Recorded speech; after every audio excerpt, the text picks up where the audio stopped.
Today, we're going to learn how to simulate GPS movement between 2 points. Whether you're a developer testing location-based apps or just want to have fun with virtual travel in Pokémon Go or other games like that, this is for you. PoGoSkill makes this super easy and cool, so let's get started. First, open PoGoSkill. It's really simple and user-friendly. Now, set our starting point.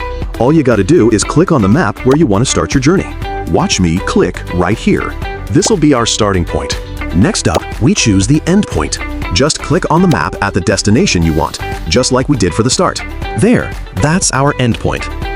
You can set the speed of your journey. If you want to simulate a slow walk, set it low. For a faster drive, increase the speed. We can customize the route. Here, all right, everything's set. Now, hit the Start Navigation button. Get ready to see the magic happen. The icon on the map is moving step by step along the route we set.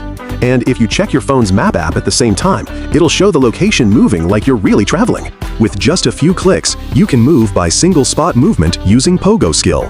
PoGoSkill is really useful, especially for Pokémon Go players who want to explore more areas.